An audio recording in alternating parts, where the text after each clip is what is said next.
to the first edition of Groupie Speaks on the Deathproof Road Diary videos. The shows have been fantastic.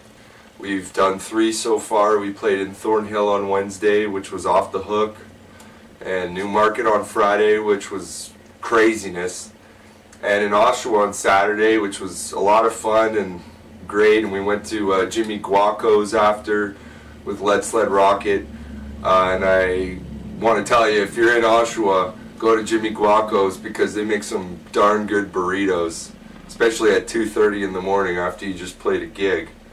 And it's been a lot of fun playing with Lead Sled Rocket, and we've played with a few other bands, Buzz Deluxe and BS 101, and it's just been a fun time so far, and it continues tonight for me and us at the Silver Dollar Room, Toronto, and we've braved this weather hopefully here, and unfortunately on the East Coast people aren't so lucky down in New Jersey and New York, so my thoughts and the band's thoughts and everyone involved with the tour's thoughts are going out to them right now, and prayers are going out for them, and we hope all our friends on the East Coast are okay.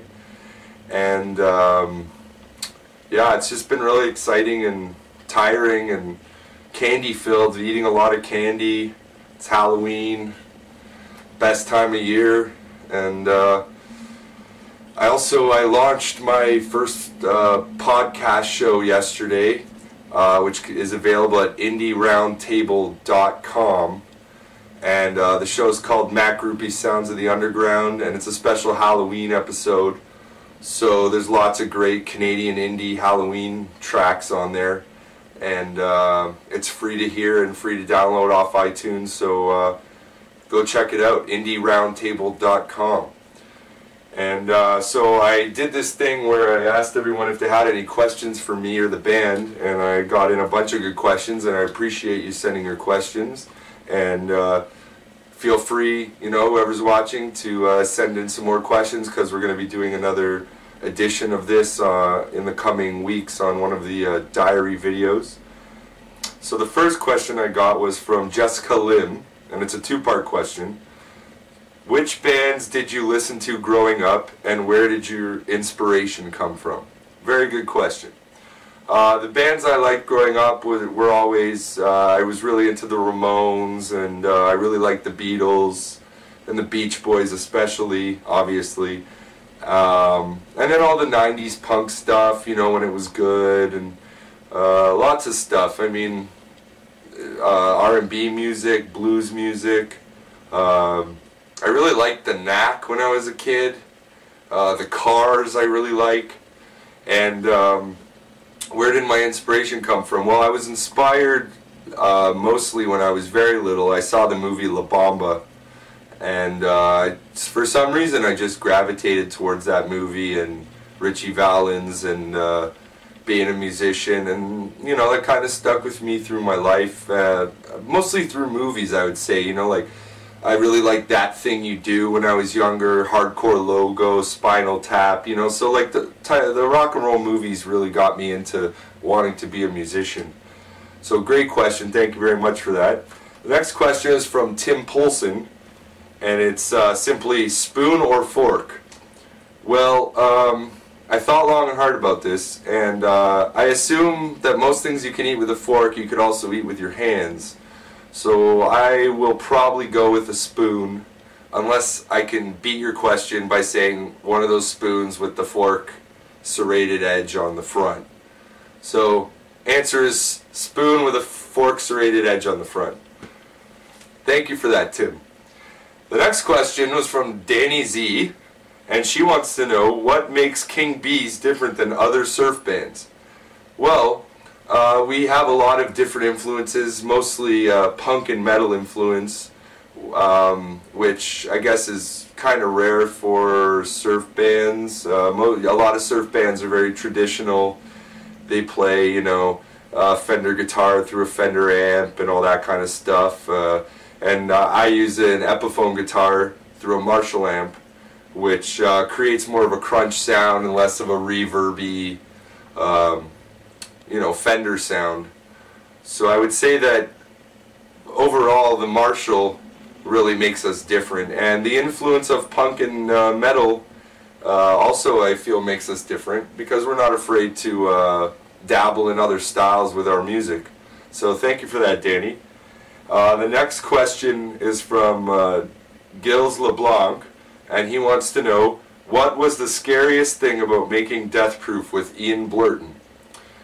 The scariest thing for me was it was getting close to time where we wanted to have the record ready, and he was going to Calgary the next day, and we had to you know, mix it and stuff, and we kind of left it to the last minute.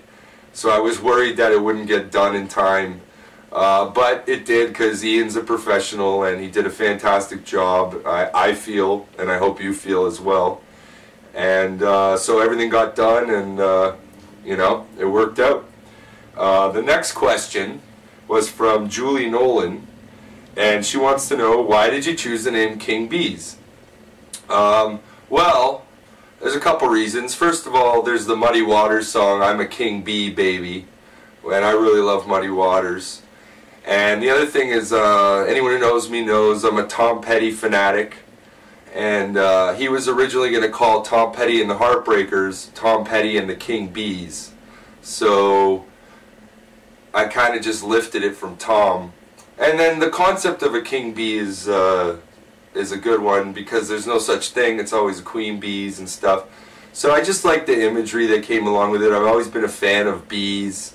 I like the environment and stuff like that. So I figured, you know, it's a cool nature title, and we couldn't live without bees if they didn't pollinate things, and they're actually going extinct.